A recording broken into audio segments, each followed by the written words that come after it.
Hello, everybody. Welcome back to the Fandalorian Club here on Apocalypse Movies. If you've been a listener to Apocalypse Movies for a long time, you know where that music is from. If you don't, well, sucks for you.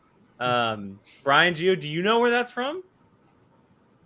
Sounds like the Obi-Wan theme. Oh, come on. It's the Padawan music. Padawan podcast, baby. It does kind of sound like the Obi-Wan music, though. Like, that's fair. That we heard live, played by John Williams. That we did hear live, played by John Williams. You are correct. Well, everyone, thank you so much for joining us here. It is the Fandalorian Club on Apocalypse Movies. I am Jake Berlin. I'm the host here on this show. I am joined by my fellow mates on this show. I have Brian Avlicino and I have Gio Ramos. Grand Admiral Sino and C3GO. How about that, everybody? Hope everyone's doing great out there. I'm going to go Gio first because I was just on a show with Brian. Gio, how you doing, my man? I'm good. I watched the Clone Wars episodes that Andy mentioned last week. Nice. Okay, hold on. We got to, before we get into anything Obi-Wan, I got to know your thoughts on that. Okay? Come on, talk to me. I'm good, by the way, so you can take my time. No, okay, cool. Quinlan's a badass. Asajj Ventress she has far more depth than I imagined. All of a sudden, she's a character I'm very interested in learning more about through Dark Disciple, which I plan on starting tonight while I make dinner. Yes. I've also grown to become more interested in Mother Talzin. The Night Sisters. You are right in my world. The Night Sisters. Oh, yeah. If we ever see Mother Talzin in live action, I need Lady Gaga to play her. I think that would be a great fit. Just the wardrobe and the I could totally see it. But yeah, and then I caught myself watching more. Continue watch like the brothers with Savage. Yeah, buddy. Man. Yep. Gio's in the thick of it, everybody. We got him. We hooked him. It happened. That's because you are honestly watching some of the best of it too. I think the Dathomir stuff is some of the best. Yeah, exactly. The assault on Dathomir and what happens, and you think, oh no, the Jords are gonna get slaughtered in this, and It's like, oh no. Especially those ones that hike up the tree branches and whatnot. Like, damn, pretty good. Yeah. Nice. I find myself, I'm watching it all out of order because I started with like the 20 most important Clone Wars. Now I'm going back and watching Quinlan Vos and Asajj Ventress and the brothers, and I'm all over the place. I'm enjoying it though. So I'm stoked that you're watching these. You gotta watch the episodes with the sister and the brother and the father, man. Yeah, the Mortis arc. The Mortis arc. You got to watch that stuff. That is some brilliant stuff right there. Yeah. So maybe put that on your list, Gio. It's the Mortis arc. It's only, I want to say it's 3, maybe 4 episodes. 3, I think. It's great stuff. It's great Star Wars. Great Star Wars. Oh, I feel better now, Andy. There you go. No, and he's 100% right. There's Jake had to give me like a list of like. I gave him the chronological order how to watch it. Yeah. Yeah, there's episodes that like they'll play episode 3 and then you like won't even get like the second part of that story till like season 3. Mm-hmm. It's like it makes no sense. I noticed that. So I was watching a few episodes in season 3 and then jumped to season 4 for one episode. And I'm like, wow, that was a lot of time. Like. And they recapped it in the beginning as if it was just last week. So, yeah. The recaps in the intro are fire. The theme. So good. Kevin Kiner does work. Damn. Work. Like, it's one of those themes I just, like Peacemaker, I just find myself not skipping. Just because when it goes, and you're just like, yeah. Anyway. I'm excited. We're here to talk Obi-Wan, not the Clone Wars. Although maybe we will talk Clone Wars every week after Gio watches. Maybe by next week he's already finished Dark Disciple. So we'll see next week. Yeah. But let's get into. And then we'll get into Rebels rewatch. Okay, hold on. Oh, let's not go too far. Let's talk about part 4 of Obi-Wan Kenobi. look, the show picks up. The episode picks up directly after what happened last week. Obviously, it ended with Vader and Obi-Wan going at it, and Obi-Wan very, very hurt very badly, and Reva capturing Leia, and now we know taking her back to Fortress Inquisitorius. And we essentially have a prison break going on in Star Wars, which we've seen before. With the same character before, but that doesn't make it a bad thing. To all you Star Wars people out there who are trashing it, you suck because you don't understand storytelling.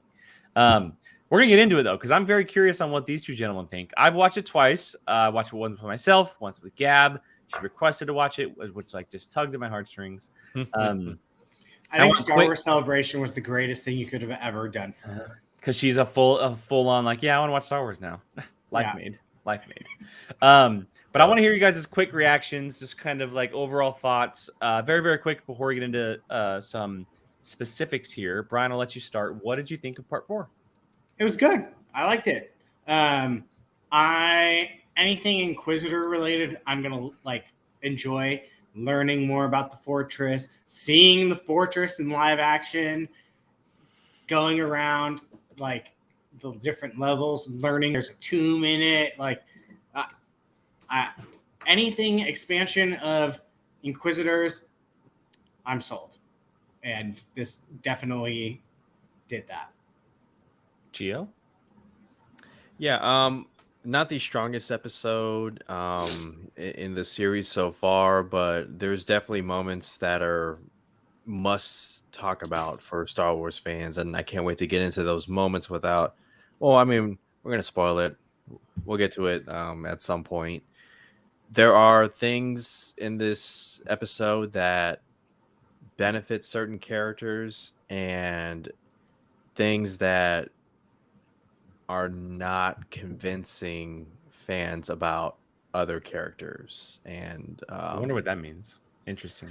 Yeah, I'm just those are my brief thoughts. Well, we'll get into it. I'll explain as we go about it. So yeah. Fair enough.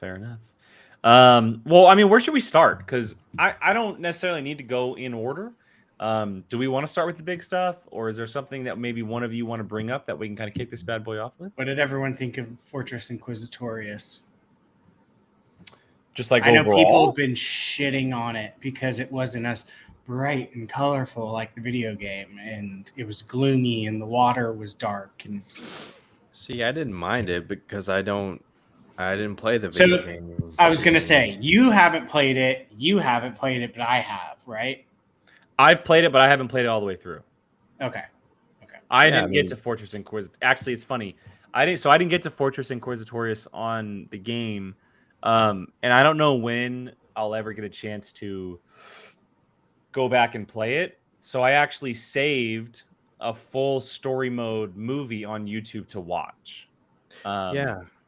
Instead of, because I honestly don't know when I'll get the chance to play it again, because I haven't touched my Xbox in like a year, obviously with like the wedding and like just things kind of going on. There's like it's a long ways out if it's ever going to happen. So I'm actually just going to watch it.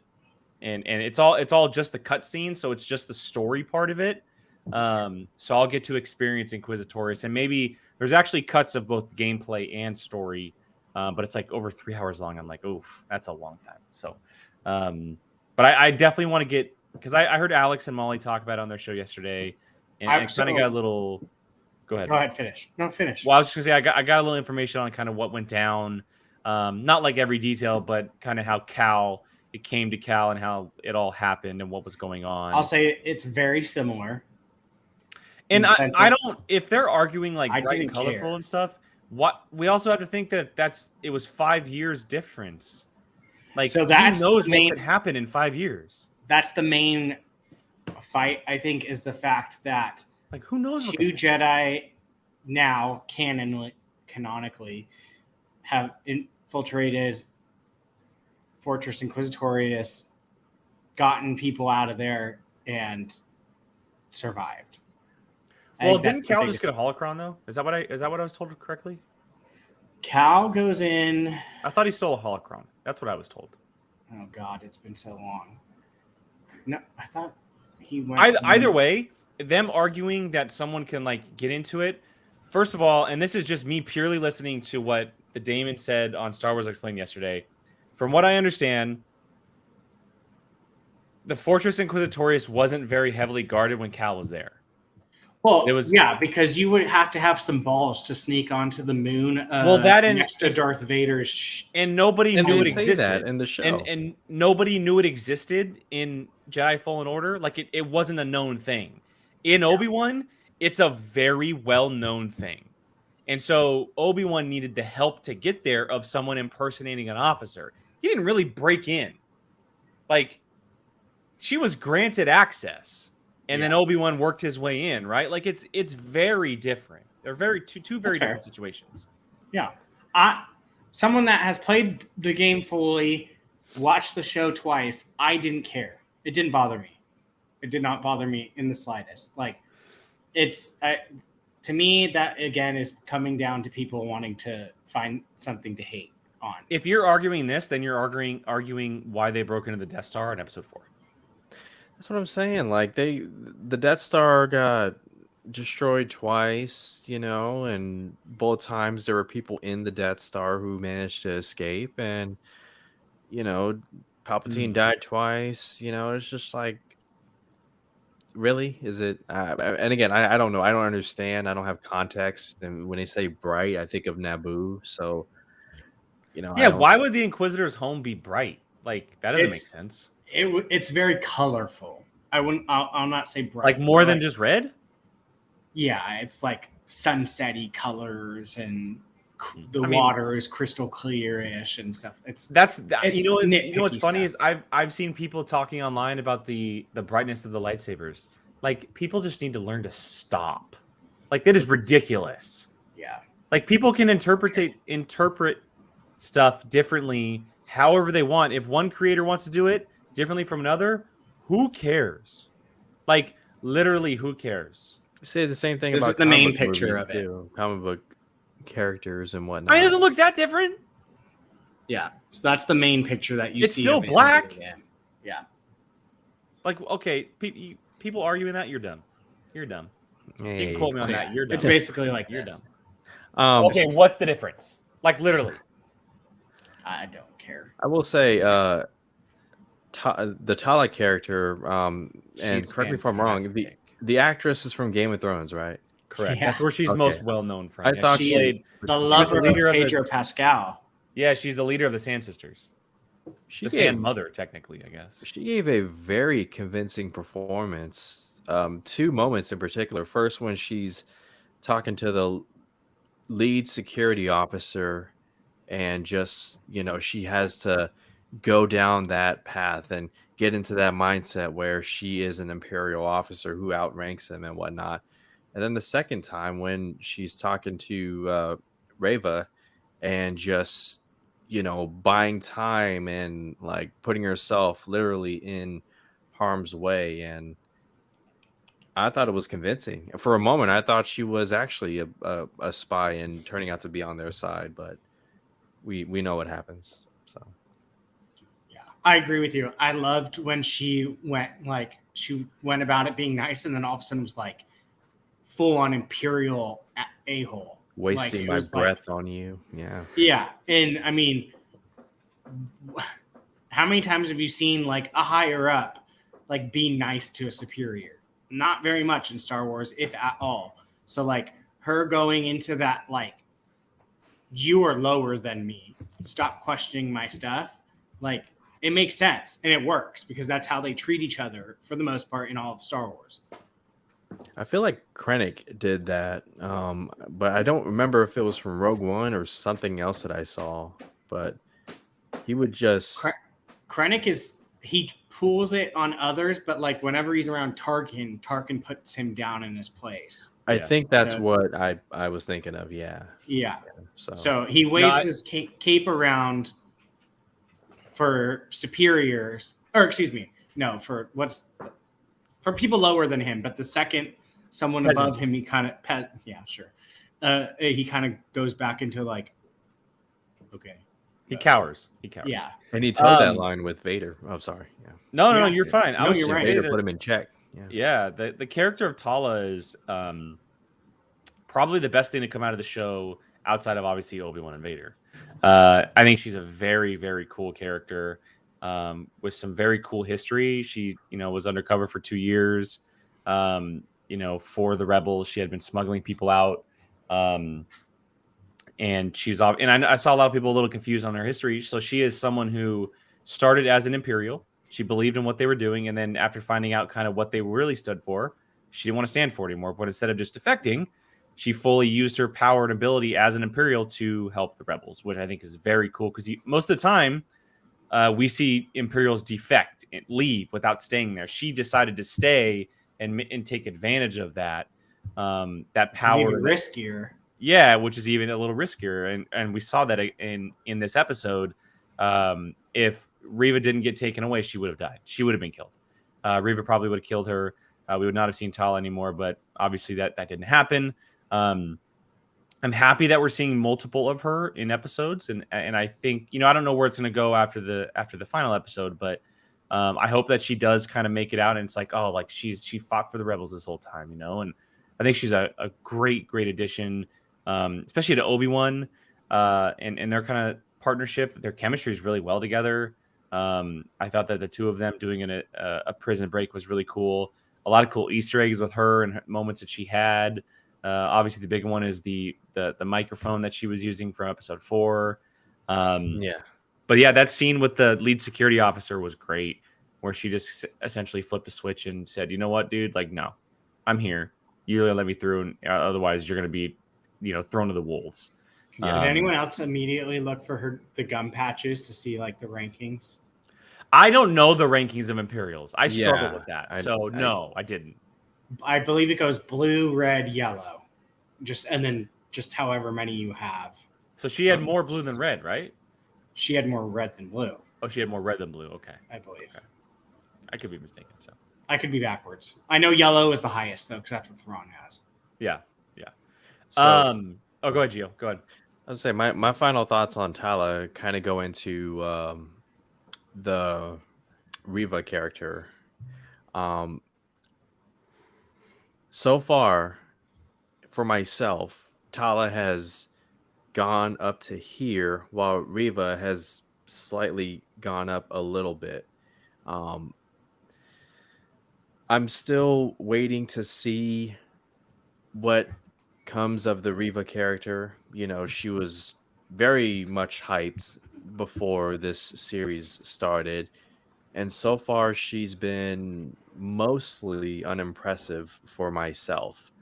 I mean, it's one thing to be not owned, but like how Owen Lars stood up to her in the first episode, and now Leia is, just at one point she was just having fun with Reva, and one line that Leia says, is this a staring contest, as Reva's trying to read into Leia? And maybe you guys can provide some context into like maybe Leia is unknowingly using some powers to shield or something from getting her mind read. Well, we know from the sequel trilogy that via Rey, which my Rey is jumping up like crazy right now, that Rey with Kylo, she's able to block his ability of trying to read her mind. Kylo couldn't do it. And I'm not saying that's what's happening, because obviously when Bella's her power is she's able enough with the Twilight stuff. To block. That's kind of what I thought about. Anyway, obviously Leia at this point doesn't know she's Force sensitive. And the question becomes is like, okay, why can't they tell that she's Force sensitive if they can tell all these other people around the galaxy are Force sensitive? Yeah. Maybe it's one of her abilities to damper everyone else's ability of reading Force abilities. It's like jamming their radar. Yeah, like maybe her, like, because we know that Jedi have special abilities. Like we talked about, Quinlan and what he's able to do as a tracker, and obviously Kylo and Reva are the two that can kind of read minds and get information that way. That's all specific to them. Not every Jedi can do that, or every Force user. So maybe without her knowing, Leia's ability is to essentially put up a force field without people knowing that they can't detect that. They can't read her mind. She's doing that unknowingly, and that's why Reva can't tell, or that's why Vader didn't know in the episode 4, or all these people that met her who had no idea outside of Yoda and Obi-Wan. Jake, that's exactly what Bella is in Twilight.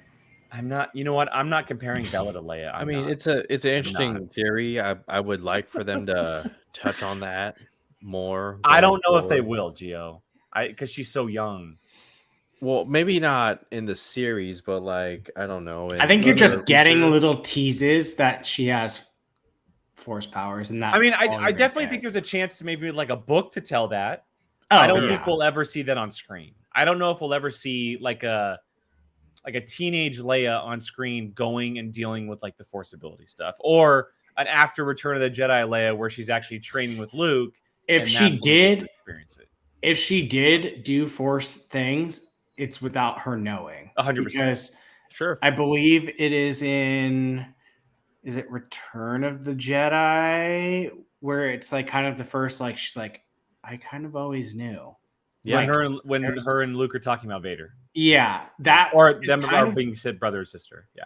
Yeah, that's kind of the first time she like really acknowledges like that's a good point. Any type of force sense in her. Because like Luke was like, my father had it before me, I have it, and my sister, and then she's kind of like, I always had a feeling. So like I would assume like maybe things happen that she just maybe it's just like, coincidence.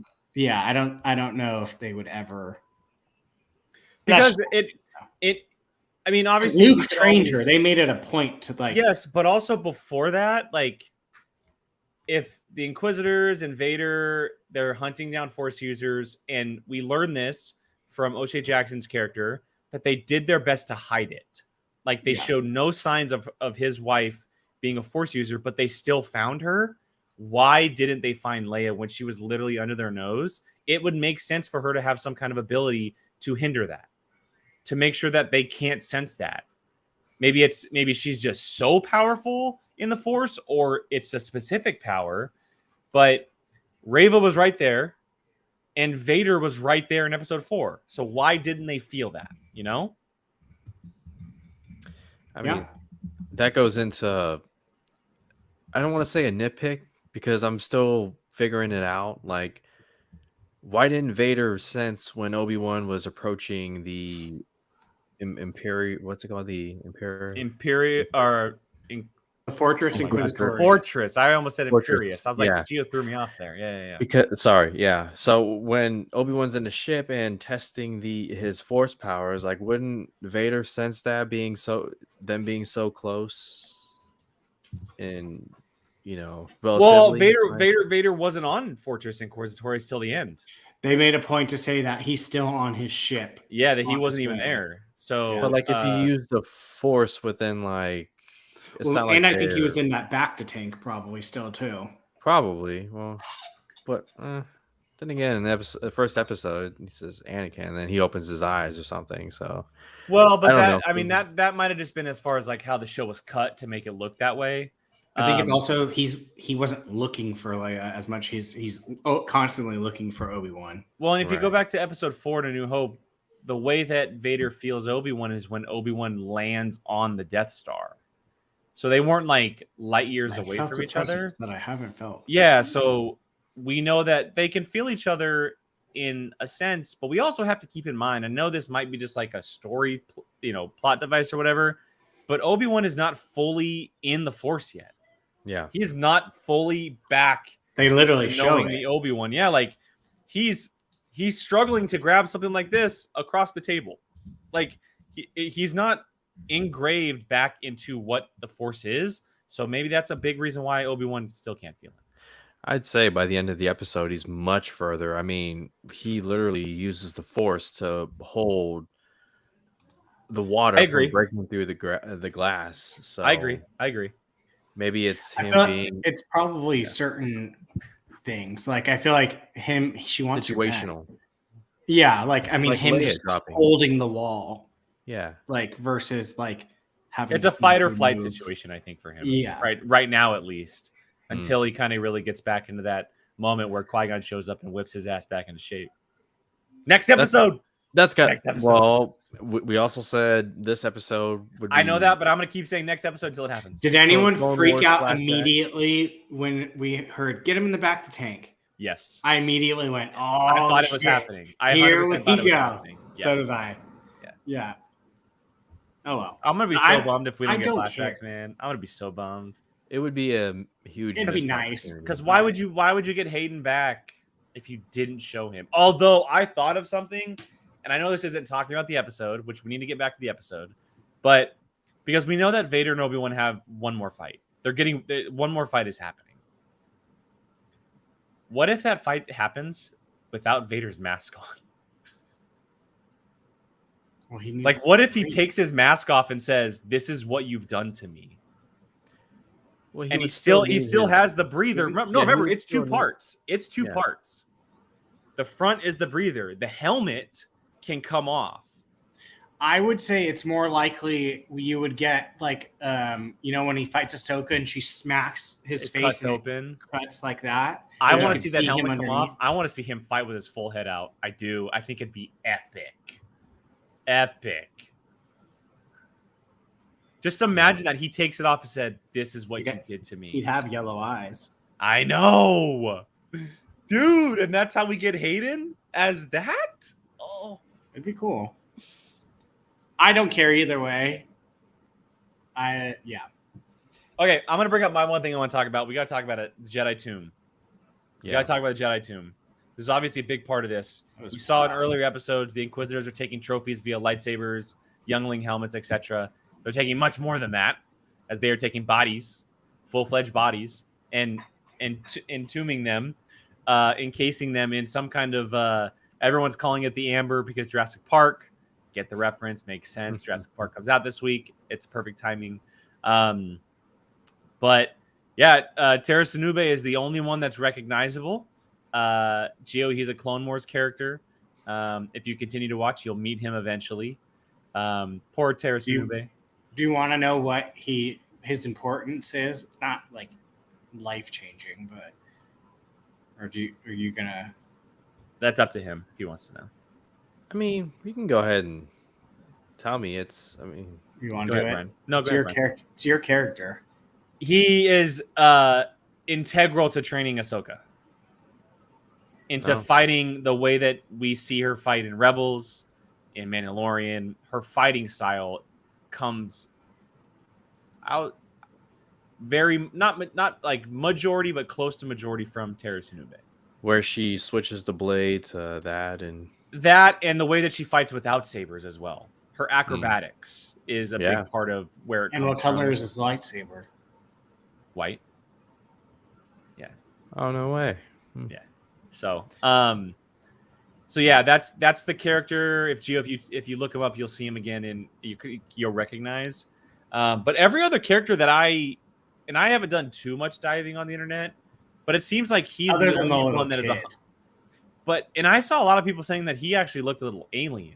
It's not. It's okay. Everyone keeps saying it's the kid that goes Master Skywalker. I don't think it is. It's not. It's the kid from the first episode. They have like these. He has like these little things on the side of his head, and he's one of the little kids. It's one of Reva's friends. Exactly. It's one of Reva's friends. Yeah, and that's I think. So you are not. You said you weren't fully invested into Reva yet, correct? Would you say, Gio? Me? Yeah. Well, yeah, I'm still waiting for that reveal or something to happen. Yeah, So I love her. Mm-hmm. I think she's fantastic because she is just she's the crappiest Inquisitor, but like in the best way. Like she is definitely the most flawed, I'll say, Inquisitor that we've come across, as where it's like she's not so much like she's not all out to just kill the Jedi and stuff like that. Like that's not her thing. Like She has kind of her own motives, if you will. And you can tell she is struggling. And I think that's what I love the most, because it was physically, and you could hear it in her voice too. She did not want to put Leia in that goo. Like, she kept trying to give her chances and blah, blah, blah. And the things she kept saying when she was interrogating her, kind of like, I'm drawing a blank now. It was just like, she kept saying the things like, they're gonna abandon you. Like, she's kind of like trying to like. She said, I'm after those people who let him die. Yeah, those people who let him die, I'm after them.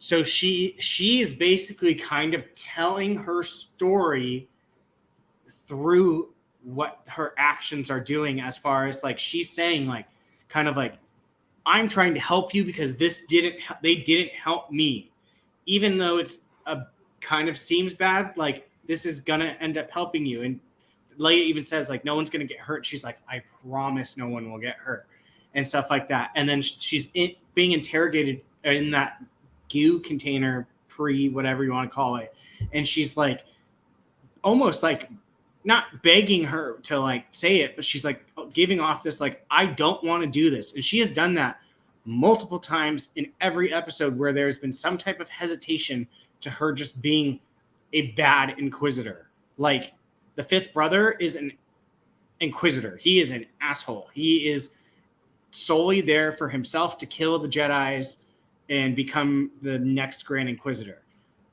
She is flawed in that aspect, and that's why I really like that, because especially in that scene that we were just talking about, where she's about to put Leia into the goo, where it's like she's almost like trying to beg Leia to tell her so she doesn't have to do it. So I'm loving Reva personally. I think she's, next to Obi-Wan, the most, well, Princess Leia's too, but like, she's one of my favorites so far, because you see the flaws in her being an inquisitor. 100%. And granted, I know that I didn't study the Inquisitors, but they're like some of my favorite people. So I've read all of the crap that you can about the Inquisitors, and she is not a good Inquisitor. Like, she definitely is evil and has her moments, but like, if you compare it to all the other Inquisitor stuff, she is flawed. Granted, the second sister did go back to the light side at the last second, but she did it for like 5 seconds and she died. So, yeah. Spoiler. Whatever. Oh, thanks. Andy said it in the chat. Well, I wasn't looking at Andy's comments. Yeah, I really was. No, look, I think Reva, I think her story will feel better at the end when everything is revealed. Yeah, I think it'll feel better when we kind of get the moment, that realizing of what she is doing, because it obviously seems like or feels like she's after Obi-Wan because of what happened in episode 3. But I tend to lean with what Brian said in the very first episode, is that she might be after Vader instead of Obi-Wan because she saw Anakin do what he did in Order 66. So I don't know. I mean, I'm going to have to wait on my full judgment about her. I don't not like her. I think out of the three of us, I'm middle. I think Gio's below me, and then Brian's obviously above me. I'm not as high on her as Brian is, but I'm not, kind of like disappointed, which I feel like Gio might be a little disappointed. I'm kind of like in this middle I think ground. Gio, you just want the whole story. I'm just that's what, and to be clear, I'm withholding final judgment until I watch the entire series, and I think that's what a lot of fans have to do. And to your point, Brian, that's the moment that really stood out to me, was the way the line was delivered. I'm sorry, Leia, I really am. You did this to yourself. It's like she does not want to be directly responsible for what's about to happen. Like, she tried to give her multiple outs, and that supports the theory that she is what we've been saying, somebody who isn't quite all the way an inquisitor. Like, she's just playing the role in hopes of getting to Vader or Obi-Wan. Would you agree? Yeah, she's out for I don't want to say revenge, but like she is someone that has been scorned and she wants like when some like I don't know, like in a movie, like someone kills someone's family member and they want their pound of flesh. Like I feel like that's kind of, you did this and this is your fault. Like what happened to me is your fault, and she's looking for a way to finish that. They need to hurry up and fill in the holes and whatnot with 2 episodes left, because I think I'm not convinced. No, I think we're going to second season personally. But I think next week is going to be the episode where it kind of reveals everything. And then they're going to leave the last episode for a full battle episode between Obi-Wan and Vader. There's a lot that has to be kind of wrapped back up. Like there's a lot of storylines and things going on that kind of need to be finished if there is only 6 episodes. I tend to believe that there's going to be more. But I do think we'll get more answers on Reva next week. I do think it'll be kind of a lot less action focused because it's going to be much more of like a calm before the storm with Obi-Wan kind of getting in his right mind, and then maybe some answers from Reva as well. But yeah, I mean, I want the full picture with her, I guess. That's all. We got a little sidetracked. We got to talk about the Jedi Tombs, guys. We haven't talked about it. Like, what is going on? What are they doing? Are they dead? Are they alive? Like, I want your guys' thoughts on this. I mean, a tomb, so probably dead, but also, what's that thing that Han Solo goes into in Empire? The what? Carbonite. Something like that, maybe, to where they're just... It was the same damn near looking machine. Right. For myself and most of the general audience, it would have been a little more effective had we seen some familiar faces. Like I get, most of the familiar ones all died. Yeah, but still, like to at least, if it's a tomb, put their... You mean you didn't see Mace Windu in the tomb? Thank you. That gives me hope. So because he died on Coruscant. No, that's why. Anyone that says that was Mace Windu in the background, you're an idiot. They would not put Sam Jackson that had something to say about that. But like, exactly, what's his name? The guy who got shot at the snow bridge. He was running and they all stopped. Kiadi-Mundi. Yeah, but he died on the bridge. Who says these people are dead? Yeah, that's the hard part. Is you would have to find someone that they didn't already like kill that would be recognized. Like the only one that immediately comes to my mind would be like Yaddle. Like you would know, which we don't even know what happened to her. Exactly, and that's what I'm saying. Like that's someone big enough that we don't know what happened to. That like, if we saw that, we'd be like, "Holy crap! That is the girl Yoda from episode 2." Man, imagine if we saw Quinlan in there. That'd be crazy. Knowing he basically just got captured. I tend to lean towards this, that they're in suspended animation. I think they are just essentially in stasis. And I know a lot of people are pointing towards like the cloning aspect of it all, mining for midichlorians, the Grogu thing, right? Trying to harvest the power. It seems like that could be it. It very well could just be like trophies for them, but they're placed in that specific room way out of the way, I think, for a reason rather than being showcased. They seem to be out in the middle of kind of left field where no one can really find them for reasons. I literally will think of one thing and lean towards that. Then I'll think of another thing and completely lean towards that. Well, what are you thinking right now? I literally am right in the middle because I'm like, in my mind, I'm like the carbonite, like it like froze them essentially. Like in my mind, I'm thinking, okay, if you're getting dropped in a vat of goo, like that's going to go inside, like water, like it's going to go inside you and kill you. That's what kills you. It's not like the being in a goo for a long period of time. You're eventually going to drown in it. So that's why I'm thinking like that aspect, and there didn't seem to be like any like Han Solo had the blinking lights to show that they're still alive and stuff like, and you could still technically clone something after they're dead because their DNA still remains. So Snoke.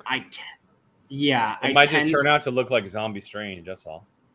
I just tend to think that they're more dead, and kind of hitting what Gordon just said. Luminara is how they used Luminara. Like, even though she was dead, like they still felt her force presence, and it was a trap, essentially. But then again, like you said, what does it really come to, like, why? I mean, they could just honestly be that sick in the head where it's just like, let's just put them in as like trophies in a room. Book, maybe touching on this more or something, you know. I hope they go, like, I'm hoping people start to love the Inquisitors enough to where they start doing more, because there's so little about them. There's not that much. This is the most we've ever gotten at one time. Yeah. Bring back Sun Kang as fifth brother. By the way, you just walk right past them. Come on, man. Yeah. But I mean, that I think the Sun Kang or the fifth brother thing about him walking right past him, he was so focused on other things that would happen in real life. Like, that would happen. Like, you're just like, the alarm is blaring. They don't. I think he was more pissed off looking for Reva. Probably. Reva, yeah. Because he just say like, "This is Reva's doing" or something like that. Yeah, then took off. I need to see him in action. I mean, that would be unfortunate. We haven't seen him light his lightsaber. They need to helicopter, like, and it has to be this next episode. I feel like we might have gotten our hopes too high for the other Inquisitors. No, because they said, one of them said in an interview something about the helicopter. So I think it's happening. It's happening. I'm just curious who it is. I still can't believe the Grand Inquisitor's still off the map. Yeah. The moment where the interrogation room goes dark and the lightsaber is ignited. So that was so sweet. I messaged you guys in the chat. I was like, this is sick. And by that point, Obi-Wan's starting to get his lightsaber groove back. He's deflecting blasters and doing all these fancy moves and whatnot. And then the pose at the end. I'm like, okay, you're feeling yourself. Oh, where's Vader? That was dope. Dude, him coming out of the dark gave me Ahsoka when she appears and goes like that, and that in Mandalorian. Jake, you know what I'm talking about. Sure do. Come on, in the Force, where she's in the fog. In the Mandalorian, when she's in the fog, and then she appears and she has the blades both like this, so that way she can go and just come out. Well, that scene happened inside the city. We saw her running in the background in the opening of that episode. She was sprinting back and forth and then popped up with one of her sabers.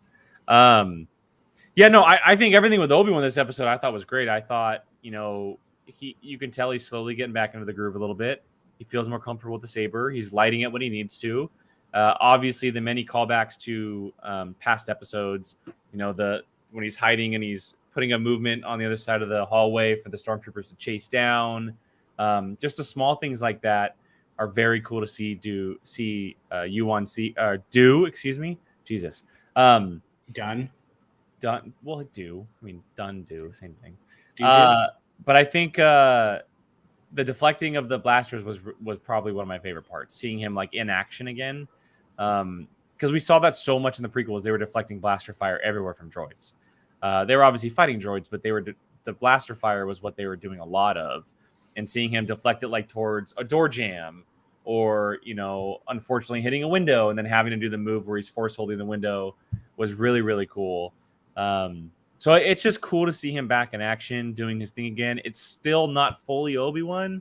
He's not there just yet, but he's getting there. And out of 100%, where would you put him? I'd put him at like a 65. That's what I was thinking. Damn. Fair enough. I think he's around like a 65-ish. At the beginning of the episode, he was like at a 45. So yeah, he like took I mean, like quite Gordon the said, we jump. talked about it up top, but he had a hard time bringing like the very small water or very small piece across the table. Yeah. But no, I think we're headed that way for Obi-Wan, and I'm very excited to see him fully back in action. Yeah. Agreed. Can we talk about the escape? Sure. What do you got? I mean, we got snow speeders, and Yeah, what do we think about all that? They're not technically snow speeders. No, well, I know what what'd she say? Like T-47 or something? T-40 was it? Andy will say it in the chat. I don't know. I thought it was T-71s. I could be wrong. It's T something. But they're sewage dump drivers. They're not even, they're cargo ships essentially. Those little tiny T-47. T-47. Okay. Those things are essentially little tiny cargo ships. They drop sewage and they take trash, and they're not used for battle. They have guns and ports and stuff, but now we know why they have things like tow cables. They're cargo ships, which is really cool. But I mean, I thought it was, obviously you mentioned it in the beginning of the episode when they're at the kind of like base, and Obi-Wan's like, "Oh, do you have like T-47s over there? Like, what are we doing?" And then bringing it back is really cool, knowing that we have them. If they didn't mention that, it would have felt totally off-putting. But the fact that they mentioned it, and we know that they were off planet somewhere waiting, because that's how they got there. It made sense when you think of it all that way. So I liked it. I thought it was cool. I loved when they were shooting at Reva and she's doing her like swinging. Mm-hmm. The way she moves when she fights, I love it. It's like full body. Yeah. And she just kills the guy by just throwing the thing. I was like, damn, that's cold blooded. Like, I mean, just went. Poor Wade. Poor Wade. By the way, the show really tried to get me to feel sad about Wade. I'm like, who is Wade? I think it was just, I agree with you. They spent too much time on it. Like, Wade. I'm like, I think it was just more or less like the way because I agree with you. I think it was more them just trying to be like, these were regular people and that became soldiers, and just like the rebellion is a very small thing at this point. Like, they're not even. Didn't they specifically say like, we're not? Well, yeah, they're not called the rebellion. They're not called the rebellion. No. But didn't they say like before they were like, we're not soldiers? No, they're that group specifically is not. But we don't really like get like the full rebellion until like the time era of Rebels, which is still a few years away. Yeah. So at this point, like, not only are they not soldiers, but they are very small groups. And so when you lose someone, it matters. Outside of like when it happens in something like A New Hope, you know, when any of those pilots died, of course it's like a big bummer, but it was expected because they're actual soldiers within an army. These are very small groups of people trying to survive and do good things. So when you lose someone like that, it's much bigger than just being like, okay, we're moving on, you know? And I think that's why it was such a focus, like R.I.P. Wade, or, you know, when the woman says Wade, or when O'Shea Jackson Jr. character says, where's Wade? Just because it's like a very small crew rather than an actual rebellion or an army that you have many people to kind of not sacrifice, but risk their lives for, essentially. Yeah. I just took it more or less as this was just an average person that didn't want any involvement in the like super dangerous, like soldiery aspect that got thrown into it. And this is a casualty of war, essentially. Agreed. But yeah, no, I agree with you. I was not like, oh my God, Wade. No, not Wade. Like that. I was like, okay. R.I.P. Wade. Come on. Don't be mean. Okay, whatever. But yeah. Shall we end it with Vader? Yeah, let's talk about one of the last scenes here. Vader and Reva revealing that she put a tracker on the ship, but not specifically just the ship. She put a tracker in Lola, which is a big deal. We know that Lola's going to go everywhere with Leia. So they officially know where they are at. He came in hot. Well, and the camera work was great, too, because it was moving, and it's like, he came. Yeah, it was like his steps. He came in with a passion, and Vader's gonna come a hunting. He is gonna come a hunting. It is interesting. I saw someone online say, "I'm surprised that Vader even let Reva talk, and like why she even got to that point of staying alive that long." But I think it's just for story purposes. You just have to suspend your disbelief a little bit, or suspend your belief a little bit, and just accept kind of what happened. Because Vader was literally just about to snap her neck, and then she said, "Oh, I let him get away," and that he likes to hear a good excuse before he kills people. Except for Krennic, don't choke on your aspirations. So yeah, but he let him go. I mean, after he basically almost killed him. So yeah, that's what I'm saying. He likes a little bit of dramatic. I mean, we've come to know that very easily. But I love that she said, I didn't catch her the first time saying, "I let them go." Oh, really? I didn't catch it. So because I watched it without subtitles the first time. And I didn't catch I let them go. And then I just thought she gargled, and then said, "I put a tracker on him." So yeah, I let them go, and then Lola is the tracker. That's clever, because I'm still trying to figure out what Lola was trying to do when was Lola going to try to kill her by just smacking her? I don't know what Lola was trying to do, but she was trying to do something. That was the one thing I was like, what? Like, what was Lola's plan right there? Like, I'm going to take her out by smacking her in the head? Like, I don't know. But then sneaks somehow a tracker onto her at some point. Yeah. So, yeah. But Vader came in hot. He was that. I love when he just is pissed off Vader. Doesn't even need to really say anything. You just know you're like. And he's even more mad just because it's Obi-Wan. You know, it's personal at this point. Oh, 100%. What do you think, Gio? I'm a little more tough on it than you guys are. A lot of people say that Vader is very unmerciful around this time. Like, he's scary and, like very low tolerance for failure. I mean, I think he even says it in the previous episode, but it just... How many more chances can he give Reva? She Brian, got it. You touched on it. She's not a very good Inquisitor. Yet, Vader's sending a message to Fifth Brother and the other one about, like, you can fail me and I will be lenient. So I don't know. I mean, it was cool seeing him angry, but it didn't go anywhere. So fair. Yeah. Damn, Gio. Damn. The last thing, though, I mean, I did like the moment between Leia and Obi-Wan on the ship, where she reached for his hand. Yep. And his finger was like her whole hand. Yeah, and you can feel, just their bond getting more and more closer compared to where it was on Dayu. Yep. Yeah. Yep. Yeah. No, I thought it was a great moment. It plays into their relationship and why Leia was searching him out in episode 4, obviously. It seems like maybe over the years he visited her because of this moment of what's happening between them two. And Ben means a lot more to her than anyone else outside of her parents. So I like that we're seeing this relationship build, and it makes sense as to, not just why she searched out for him in A New Hope, but also why they named their son Ben. Like, that's also a big deal. That's how important he is to her.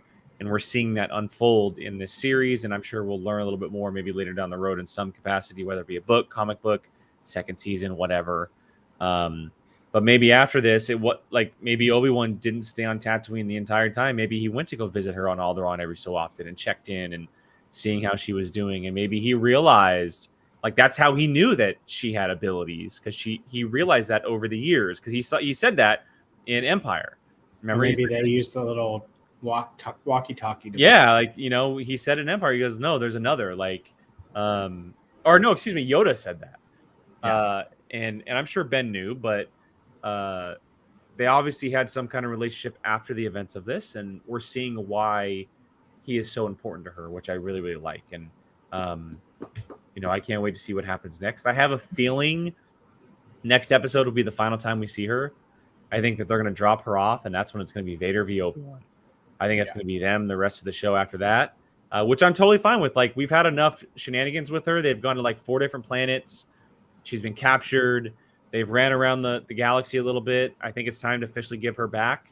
How many times can she go from found to lost again, to found to lost again, to found? Yeah, and I feel like now at this point, we met her first in episode 1. She was taken at the end of episode 1. We're now in episode 4. We've had 4 episodes or 3 episodes of like fully trying to get her back.